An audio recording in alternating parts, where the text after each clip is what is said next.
Bismillahirrahmanirrahim. Welcome back to this special transmission that is being held on PTV World, and we are discussing tomorrow's mood of the countries from the OIC as well as representatives from the P5 countries and other donor agencies that are coming together for this extraordinary meeting of the Council of Foreign Ministers of the OIC.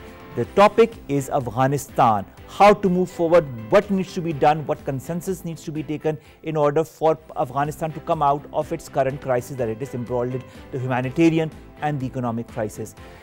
Speaking of economic crisis, this hour we will try to concentrate on the economy of it all, whether it be how we can economically stabilize Afghanistan, the aid that might be pledged by other countries, or the aid that could be pledged by the West as well. There has been a certain amount that has already been pledged as far as the international agencies or the countries are concerned, $1.2 billion by the 100 countries that form part of the United Nations, around €1 billion by the EU itself, and a couple of $100 million by the United States of America, and that is post, of course, the Afghan Taliban taking over Afghanistan.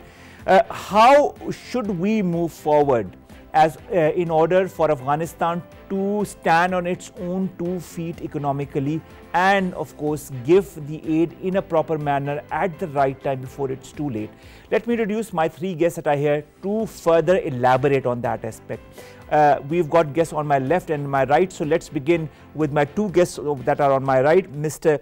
Ali Salman, who is the Executive Director of Prime Institute. Thank you very much, sir, to have joined us.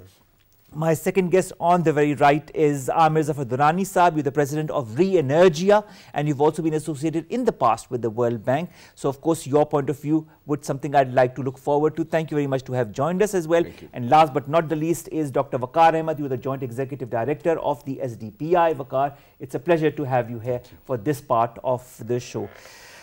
The money, Salman Saab, let's begin with you. The money that has been pledged by the US, by the member countries of the United Nations, by the European Union, is that enough? A, and if it is, how can it reach Afghanistan in a certain mechanism or a way so as it is not constrained by the different loopholes or the red tapeism maybe? Well, I think first of all, if you look at the immediate and short-term humanitarian crisis which is unfolding in Afghanistan, my estimate is that for next 3 months, just for tackling the food security problem alone, which is I think right now the biggest problem, Afghanistan needs about $4.1 billion. From the macro level, probably the aid committed from different countries is not going to be enough, and especially because a lot of these aid will take longer time in terms of defining its governing mechanism and how it's flowed into the country, particularly because the central bank is also kind of disempowered right now. So what needs to be done is I think first of all mobilization of short-term resources, and there's something which I guess and I hope that since Saudi Arabia has taken initiative and OIC countries are being present here in Pakistan, that they should take the lead. I mean, Saudi Arab last year their budget is about $226 billion. Pakistan already pledged $30 million, in different forms to Afghanistan. So I think it's great that US, EU, and other countries have also committed to aid Afghanistan, but probably we need to look at OIC bloc itself because a lot of things are at stake in the region, and particularly Pakistan being the next door. It's going to be big challenge. And also if you look just at the aid as the long-term panacea, this is not going to work, because if you even look at the fact that last 20 years billions, hundreds and billions of dollars have flown into the country, and unfortunately most of that has been misutilized, and a lot of money has not reached Afghan people. A lot of money went to the contractors, other money went to other things, and at the end of the day, what the Afghan people got at the end of 20 years was almost nothing. Almost nothing, actually, and it increased the frustration in Afghanistan people. So aid is not a long-term solution. It can only be used as a short-term solution. But in the long term, we need a stable government. But to be very frank, Salman, this is what we need in the short term. At this moment, yes, we need to give them food, we need to give them shelter, we need to give them clothes, we need to give them money enough so that they can at least stand a little bit on their own 2 feet. Amir, coming to you, and you, of course, understanding economy and money maybe in a larger perspective because of your previous association with the World Bank, and the World Bank representation is also going to be here tomorrow at this moot as well. When we look at the Afghan crisis that is present today, and when we also understand that 75% of its economy has always been based on aid from agencies, from countries, how do you feel Afghanistan can move forward? I mean, there is this moot. We are going to help Afghanistan, inshallah, and of course stand a bit firmly on its feet due to the different decisions that will be taken and the money that might be reached very quickly. What later do we need to do in order to further stabilize Afghanistan economically? Thank you very much. So I think there are 3 different aspects to this. I was listening to Ali. The first one is the mechanism, and I think you alluded to that in your earlier question. The mechanism of how to get this money, right? So obviously the State Bank of Afghanistan, DAB, is not working. They don't have people who understand the mechanics of moving money globally, how to dispense it through the banks. There is right now a cash limit per day in all Afghan banks on how much Afghans can draw, but that is based on printed money still lying in the banks, right? So there's the issue of money flow, transfers. The second part of this is the institutional part, right? The institution, Afghanistan used to get about 60–70% of its revenue from its border trade, right? So basically the tariffs on the border taxes. So the question is, even if that money comes back, who does it go to and how? So I think that's a very fundamental question. Now, the answer to that, which the world has, I don't know if you read recently, the World Bank approved $280 million out of the ARTF window. Now remember that the Afghan Reconstruction Trust Fund, just like the Law and Order Trust Fund in Afghanistan, LUTFA, were 2 mechanisms which, despite the government wanting to go DEX, which we call direct execution, versus budget, which means through the budget, thereby following the government policy, these mechanisms stayed. The ARTF, in fact, was used at some point to top up government salaries, etc. So I think there is a mechanism that can be used. Now, the second part of it is the economy itself. Now, Afghanistan needs about $6 billion a year to survive, of which, by the way, $3.5 billion was basically internal security and war machine. So you take the war machine out for a minute, and you take an assumption very simply that the Afghan Taliban in the last 2.5 years earned $400 million from the drug trade, which they spent on themselves. So basically 35,000 people. So fiscally, the Afghan security apparatus is far more efficient if Taliban are going to run it. So what is then left? You're then left between $1.5 to $3 billion a year to basically run the country. So then comes the question, where does this money come from, which Ali was alluding to. So the question then arises is that, okay, who is going to provide this? Now, let's just for a minute look at our own GDP and our own annual budget. And the posit I've had from the 17th when I wrote about it is that fundamentally the 4 countries plus 1, so basically including Iran, the 5 neighboring countries, if Turkmenistan, just for a minute, Turkmenistan is still not part of the international banking system, to be very honest. Uzbekistan is, Tajikistan is, Pakistan is, Iran can do barter. So basically we have the capacity to run Afghanistan. Now the question is, why do we need 80 or 67 or 53 countries to come and run things through a mechanism like the UN? This assistance money that you talked about is actually going to go through the UN, the World Food Programme. All the international NGOs are already lined up and ready in Kabul. Let me be very frank and fair about that. So these people, the efficiency, the UN system, every dollar you give the UN system, 23% goes right off the top, right? With that, then you look at current ops expense. So basically for every dollar, my estimate is you get less than 40 cents worth of actual assistance money down to, for example, even if it is food aid. So why then use the UN system? Do we not have our own NDMAs and the equivalents in Tajikistan and everything? So the posit I think that everyone should be talking about today is where is our capacity to deliver humanitarian assistance, which Pakistan has a record, post-bomb in 2005 earthquake, our resilience then, our ability to rebuild our country, our ability to provide aid internally, right, in the 33 districts, and now through the pandemic with the NCOC, do we not have that machinery? Now the question then is, the last part of it is, will the Afghans accept it? And I think that to me is kind of where we stand today.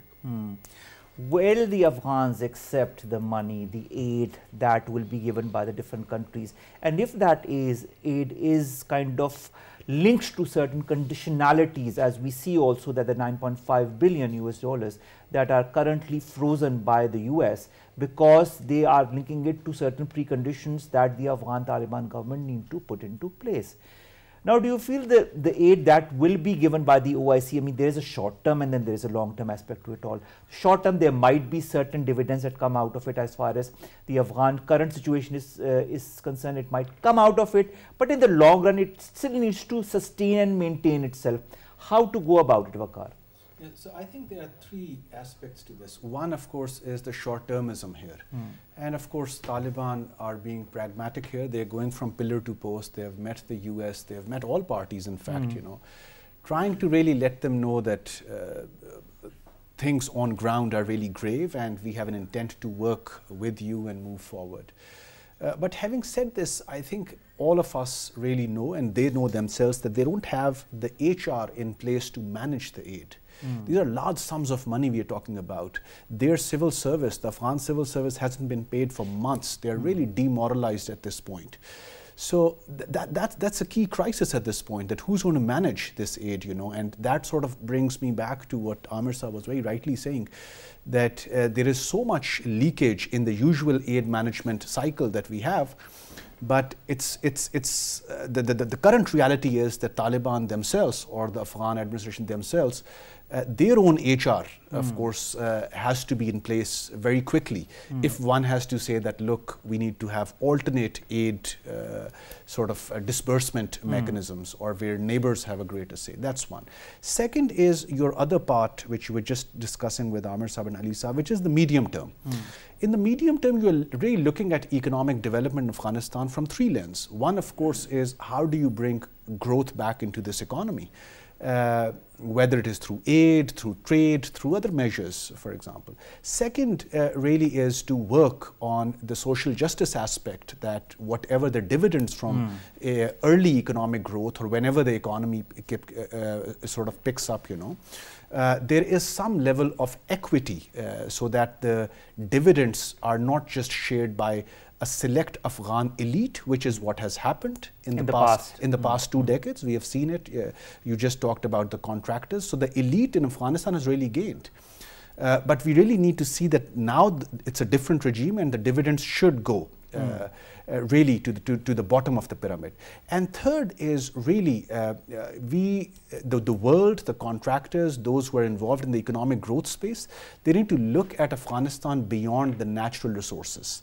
So currently, of course, most of the business entities that you are seeing having interest in Afghanistan, they're really looking into minerals, the mine sector potential, and for Afghanistan example. has got a huge resource of that. $1 trillion of proven reserves. So it's not that the opportunity isn't there for the world community.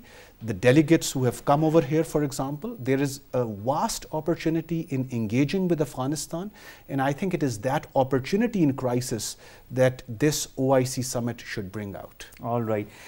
A point that Waqas pointed out, and I'd like to have your opinion on that, Ali, and that is leakage, economic leakage, and the whole system of dispersing money or dispersing aid to Afghanistan. How can one counter that, and what is a mechanism or maybe a training formula that could be applied to it through the necessary organizations? Is that possible for Afghanistan in this current state? I think crises are also great opportunities. I was just reading today a very important piece of news, you might have seen it, that Afghanistan government is going to present the first aid-free budget. Now, it was, of course, not conceivable that Afghanistan will be able to ever present a budget without foreign aid after, creating so much dependency on foreign aid. So while I am all for, of course, that we need to rescue and ensure that the food security is addressed for millions of Afghanistan people, but I think in the medium term, I would really like to think that Afghanistan people are capable enough, as it's shown. I mean, when the Taliban government took over, of course, they knew the sanctions are still in place, and they were still calling the US to release their funds, which still remain the same. But one of the measure which they already took was elimination or reduction of custom tariffs. And what it did, actually, on one hand they were reducing their revenue, but on the other hand, the prices of the goods like vegetables and fruits were coming down. And while the prices of fruits and vegetables were going up in the region, in Afghanistan the situation was exactly the opposite. So given all these limitations, I think the Afghan government, Taliban government, are capable of actually coming up with their solutions. So we need to provide that space to them. We definitely need to ensure that they follow their international obligation as far as the human rights commitment is concerned. I think that is there should not be any compromise. But over and above that, I believe that they are capable of managing their affairs on their own. And the thing that the aid or the international bodies can be there to help is, I think, going to be very optimistic. All right.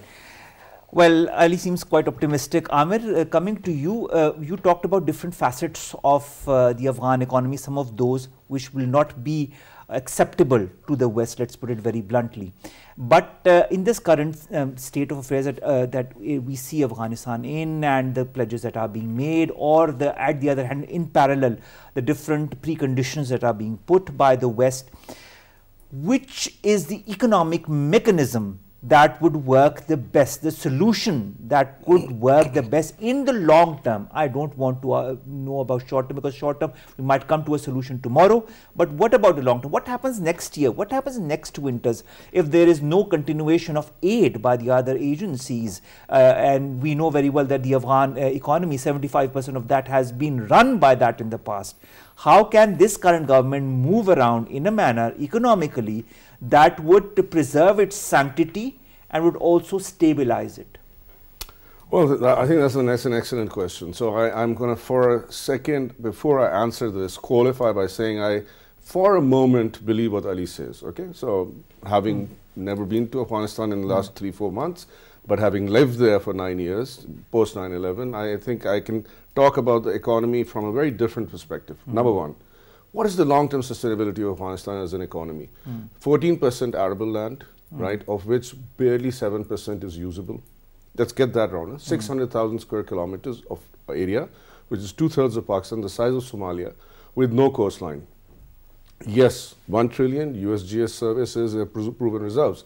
But the learning from the last 2 centuries on mines and minerals has been, if you do not have a transparent, good, and equitable governance mechanism in place, you better let them lie there. Otherwise, they're going to ravage. There are going to be wars. There's going to be nothing left. Look at what they've done to Nigeria. I mean, I don't even want to start. I mean, they are sitting in this conference.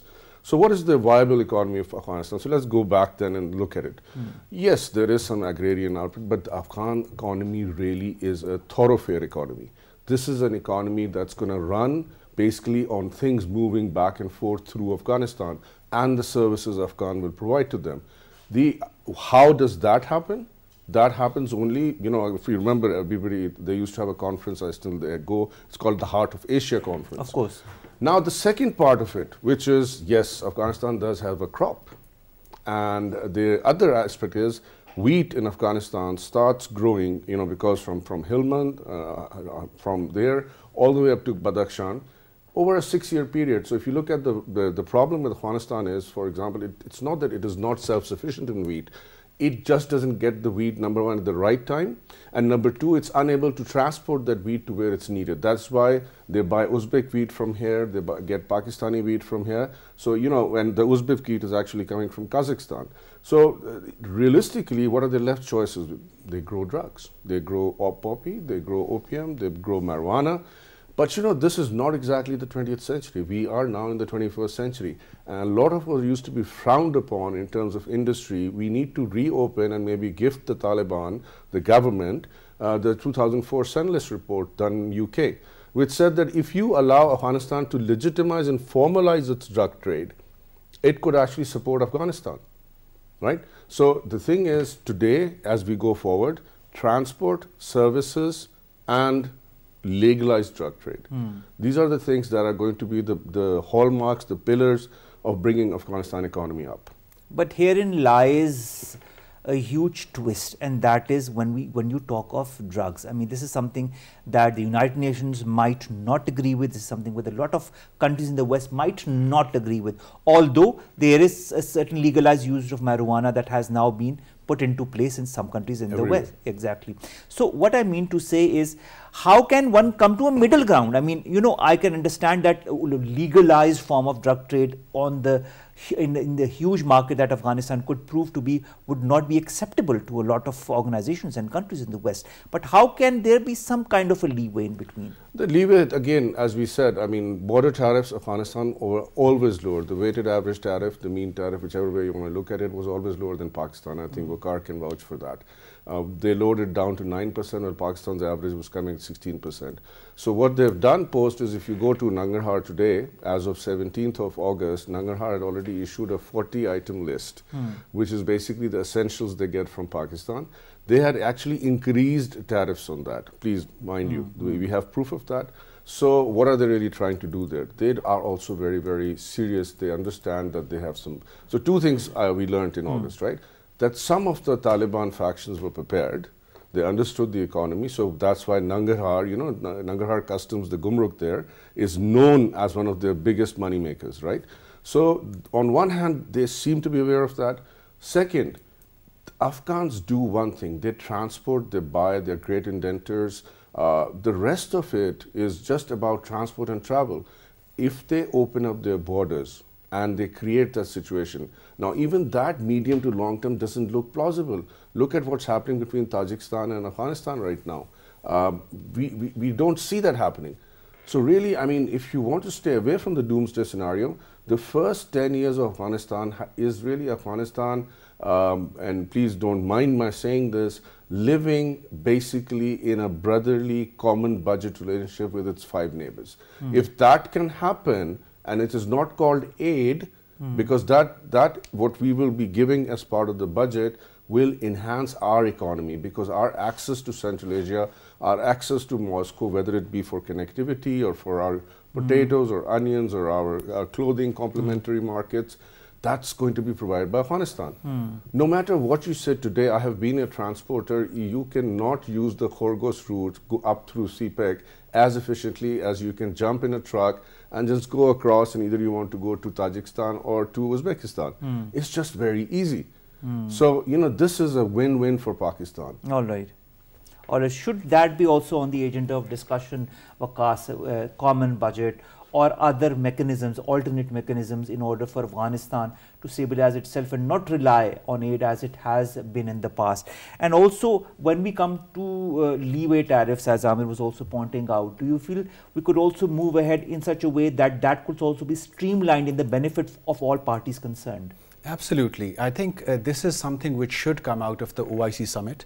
There are Islamic countries who would have capacities, for example, in building transport networks. There would be Islamic countries who would have capacities in building ports, for example, land ports, dry ports, things that really make border trade of Afghanistan more efficient. Then, of course, you have Pakistani investors who have long been working, trying to work on how they can move into FMCG, fast-moving consumer goods segment of Afghanistan. They want to invest.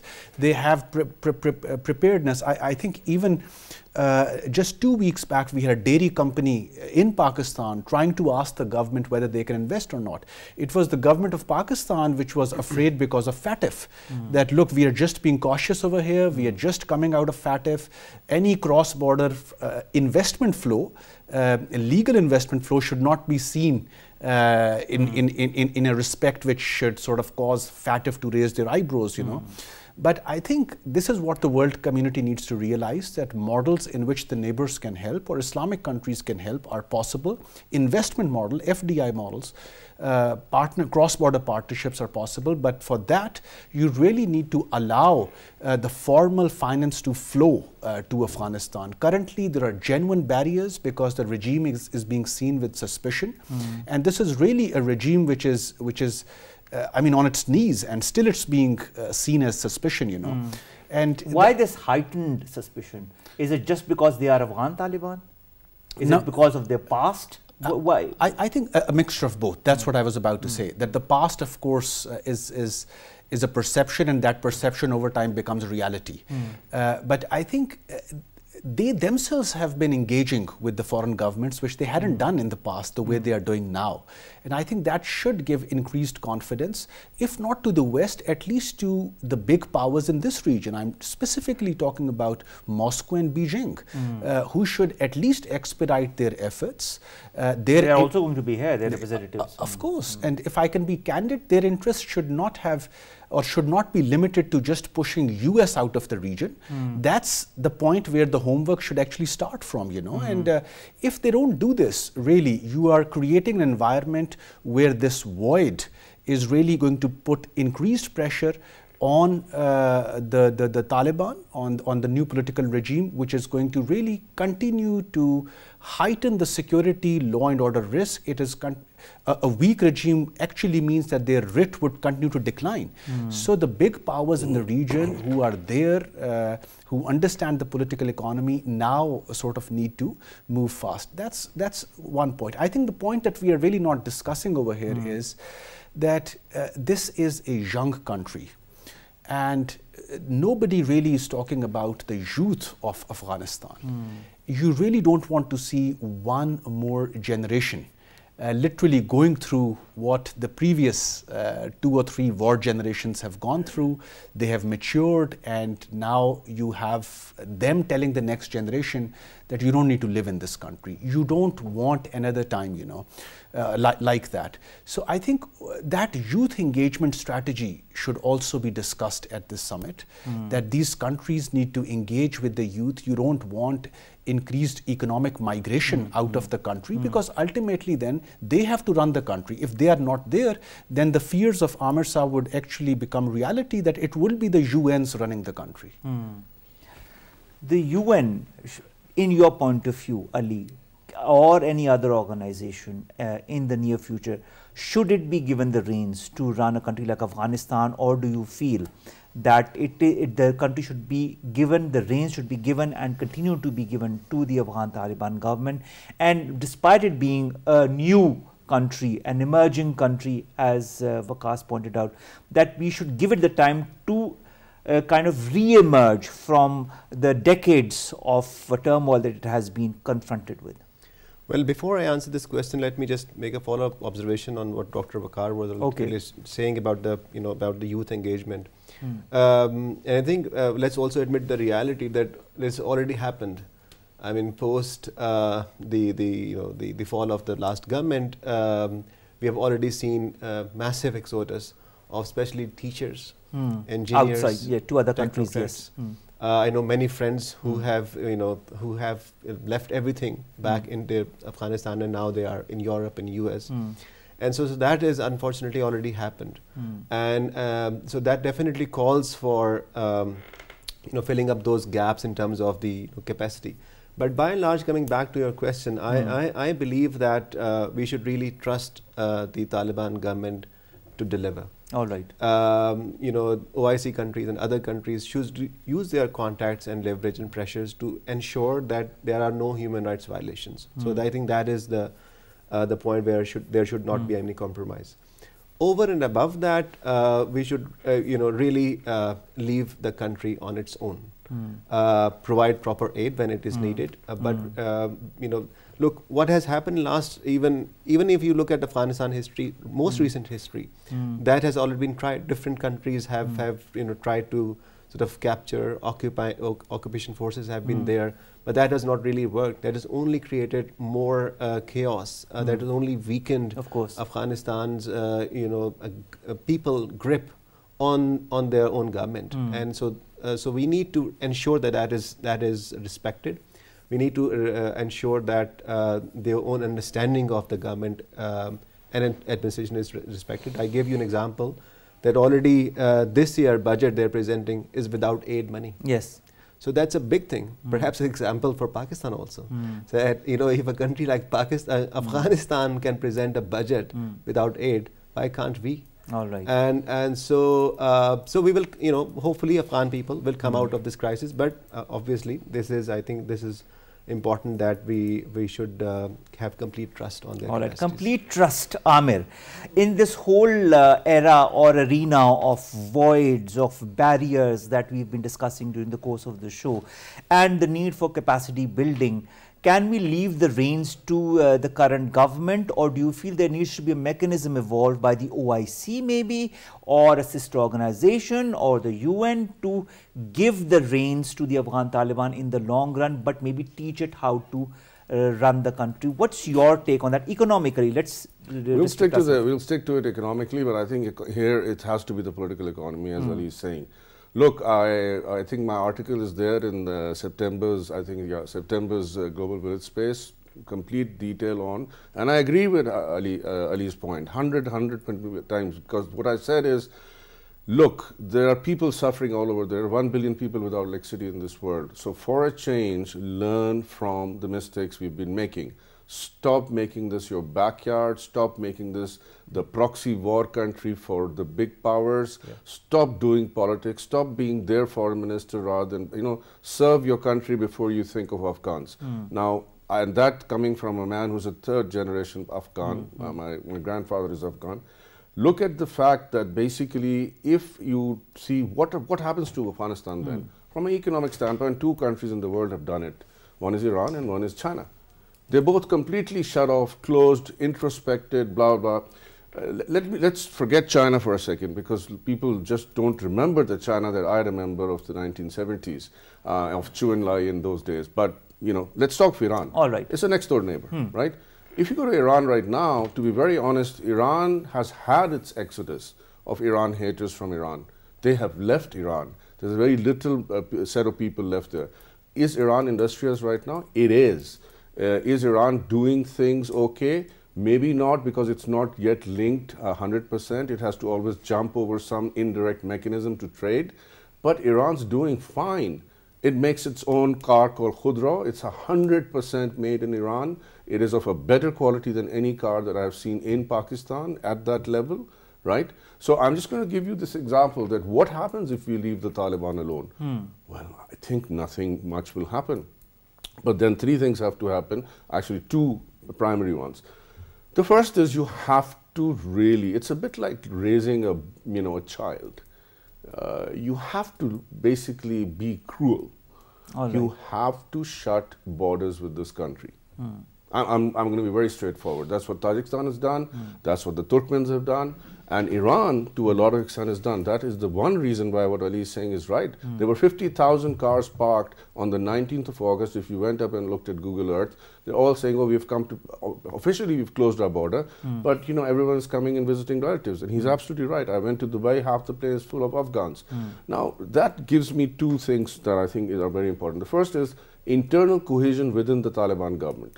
I think this is not the time for the Taliban to be even letting people peep about simple things as the resistance out of Panjshir. This has got to stop.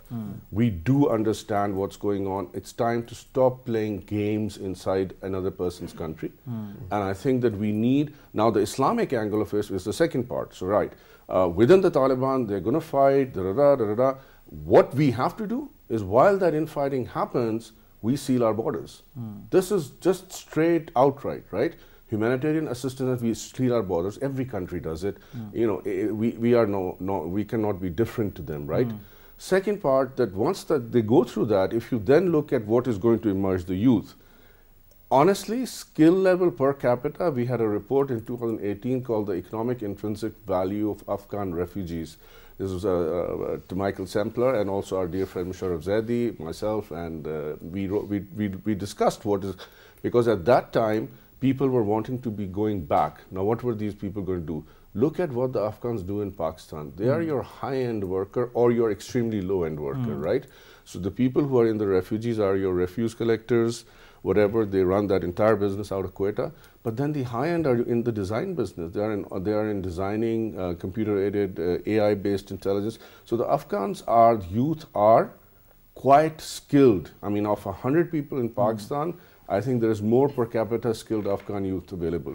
So given that we leave Taliban to themselves, and let's not stop calling them Taliban. Let them, the government of Afghanistan, right? We used to call them the TISA, the Transitional Islamic State of Afghanistan. Then we started calling it Guaira, the Government of Islamic Republic of Afghanistan. But it is Afghanistan. Let's call it the Government of Afghanistan and let them be. All right.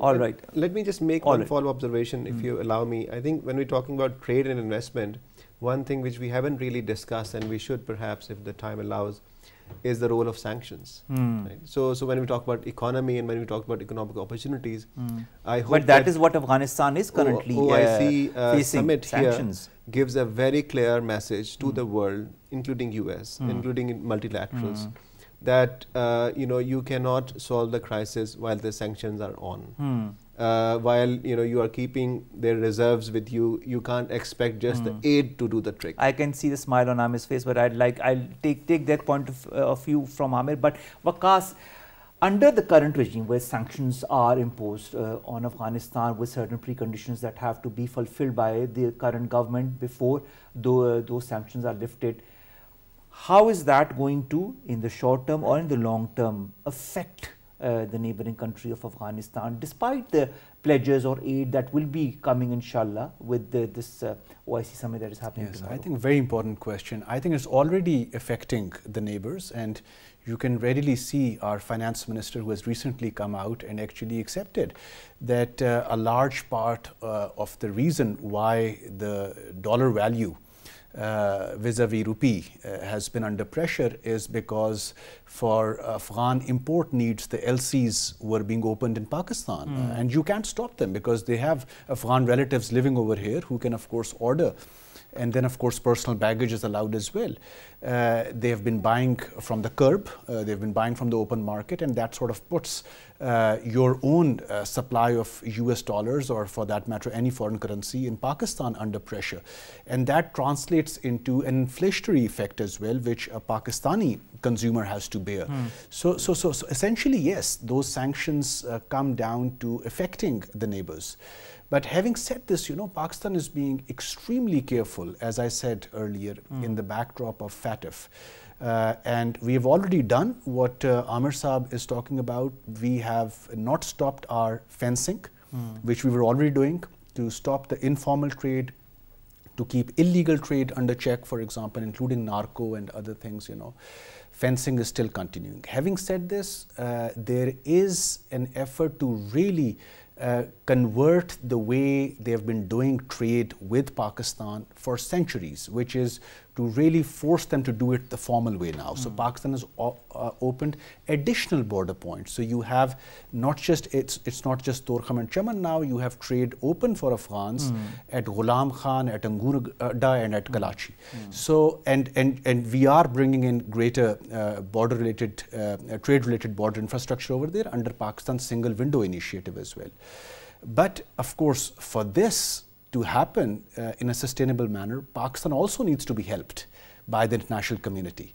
This infrastructure which we are putting for Afghans' imports and exports to come out of the country needs costs. And it's not just Pakistan's own interest, it's of course international community's interest, it's in the interest of other neighbors as well, it's in the interest of OIC-led regional bodies, including the Islamic Development Bank, which has investments inside Afghanistan. They would like those investments to succeed if Afghanistan is able to earn foreign exchange on their own. Currently, their import need is $6 billion per annum, and they are able to export only $1 billion. You would like this disparity to change, you know. How does Afghanistan, Amir, come to earn that much money? You have precised the different details a bit earlier in the program, but as far as trade with the neighboring countries are concerned, and at the same time we have a certain crisis situation in Afghanistan, then we have the political different issues that are being confronted by the different, how should I say, sources or different parties within Afghanistan, or intra-party or intra-Taliban, as you also pointed out. In this whole situation, then we have the OIC that wants to help, then we have other organizations that want to help, and then you say that we need to kind of cut out, I mean, it's a child growing up, so we need to kind of sometimes block our borders so that it can work its issues on its own. How can we increase trade if we close borders with Afghanistan, or should we need to do it systematically so that in the longer run, not only can we continue to trade with Afghanistan, but also help it grow? Well, I think that is a very good question, and in fact quite a tough one. I was hoping you'd put that to Ali, you know. And, I'll ask his point of view later. But the bottom line is, look, at the end of the day, what solutions I'm proposing have a timeline. These are temporal solutions. So immediate closure of borders, which Pakistan did, as you rightly pointed out. Waqar said that we have not stopped our fencing. We are still doing that. Look, it's a carrot and stick approach. So I think, again, a very different strategy has to be thought around, because the traditional strategies which have not worked for the last, well, 20 years, I thought it was just yesterday 9/11 happened, but now that I think about it, I was in Laos and doing, you know, it's been a while. You know, a third of our lives have been part of this. So anybody who thinks by twinkling or, you know, basically doing things on the periphery, it's not going to work. So what? So what I'm saying is that the border closure is going to hurt all of us. But look at what border closure will do. It will reduce that pressure on the dollars, because really we have not closed our borders. Let's be very, very honest. I mean, I was just down to Torkham. I've been to Arandu, which is 5 kilometers. This is Darosh. You see Darosh in Chitral. And the trade continues, right? So basically, step one is get the rules of the game right.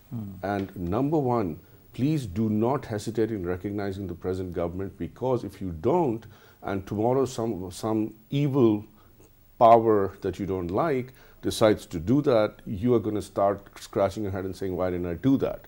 So number one, recognize the government of Afghanistan. Don't say government of Taliban. Whoever the government, they're legitimate. You ask their foreign minister. Make sure your diplomatic relations are good. Second, it's only when you have formally good diplomatic relations that you're able to do enforcement at borders. If you have hodgepodge, informal arrangements, then, you know, things happen, leaks happen, which benefit nobody except the corrupt people in Pakistan and the corrupt people on the other side of the fence. If we really believe that we have now the emergence of this, the other thing is sanctions. I really don't think sanctions are going to make any difference. That's why I gave you the example of Iran has been under sanctions. How long has it been? It's been, I mean, more than 30 years, 25, 30 years. And it's doing fine. I mean, the definition of fine may vary, you know, but, you know, at least it's not a country that is massively breaking apart despite whatever the Western media says. So I think for us, then slowly we do the trade. All right. India still clears the exports and imports of Bhutan, you know, in India, not in Bhutan. And so there's a trust. I mean, they will have to understand they're a landlocked country. They will have to come up with new mechanisms. All right. I would have loved to have your opinion, Ali, but unfortunately we're short of time. Nevertheless, what we get out of all of this discussion is, I think this is a very important point, get the rules of the game right. I think tomorrow at the OIC summit, if the right heads jot along a proper mechanism to move forward as far as Afghanistan is concerned, maybe they'll get the game right, and maybe Afghanistan, as the child that is growing up, will be given the right treatment by the right parties, whether it be in the neighborhood or whether it be in the Islamic bloc. And maybe that is what Afghanistan needs, but at the same time, at the instant, we need them to provide them with the necessary food, shelter and money for their banking system to come out of that almost collapse that it is currently faced with. So tomorrow, ladies and gentlemen, is a very important day. Tomorrow is a day where these heads are going to come together, the OIC, the representatives from the P5, the donor agencies, even Russia and China, and they are going to think along a mechanism to evolve in order to move forward as far as Afghanistan is concerned. Afghanistan is not only our neighbor, Afghanistan is our brotherly country. This is what we need, this is what we want. If Afghanistan is strong economically, politically, Pakistan will also be strong and the region will become stronger. I hope that this consensus is evolved, as Shah Mahmood Qureshi Sahab said also, that everybody wants to have that consensus on Afghanistan. We'll wait and we'll see. Thank you very much to all three of my guests. Ali Salman from, of course, Prime Institute, Amir Zafar Durrani, President, Re-Energy, I hope I'm getting it right, and finally Waqar Ahmed, Joint Executive Director of the SDPI. We have, ladies and gentlemen, talked and concentrated on economy in this 1 hour, but I think that's very important because doesn't money make the world go round? Allah Hafiz.